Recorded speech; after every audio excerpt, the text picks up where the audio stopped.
l'accélération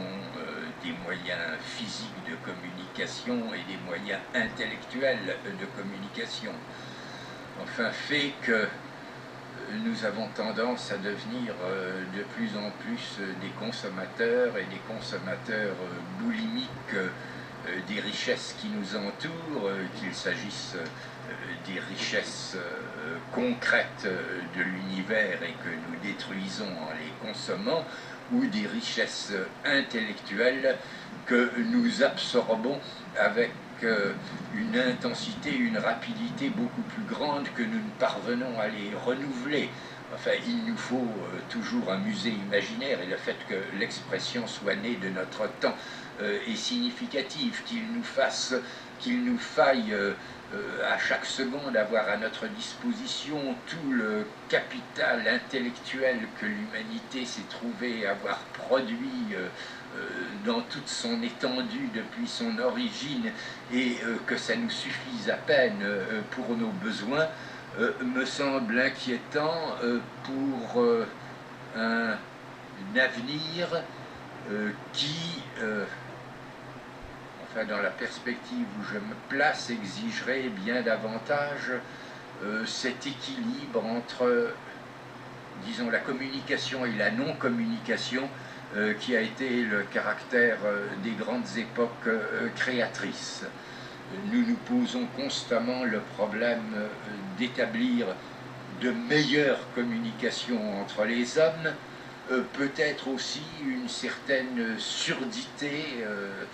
est-elle féconde du point de vue de la création véritable. Les grandes époques ont été celles où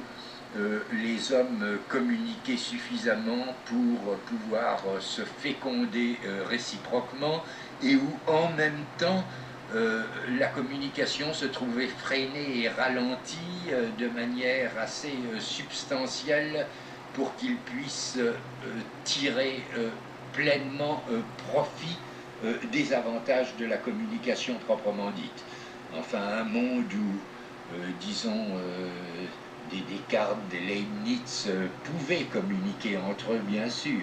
mais où les lettres mettaient plusieurs semaines à se parvenir, bon, était un monde peut-être mieux équilibré que celui où nous vivons aujourd'hui. Mais cela, c'est tellement subjectif, ça tient tellement à des raisons de tempérament, d'histoire personnelle, de caractère, que je crois que nous sommes tout à fait en dehors de ce qu'on peut demander à un homme de recherche de dire. Là, il retourne à la biographie, à l'autobiographie par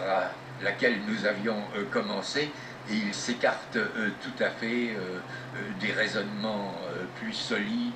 qu'il essaye de faire, non pas du tout sur un avenir qu'il est incapable de prévoir, mais sur les matériaux beaucoup plus modestes sur lesquels il travaille et dont il essaye d'extraire quelques parcelles de vérité. Après 1972, le fondateur de l'anthropologie structurale a continué à appliquer sa méthode, toujours en ethnologie, mais aussi à l'art et à la littérature, analysant les grands maîtres qu'il ne cesse de célébrer, mettant au jour l'ordre secret qui gouverne leurs œuvres. Il publiera en particulier La Voix des masques, Le regard éloigné, La potière jalouse, De près et de loin, Histoire de lynx, Regardez, écoutez, lire.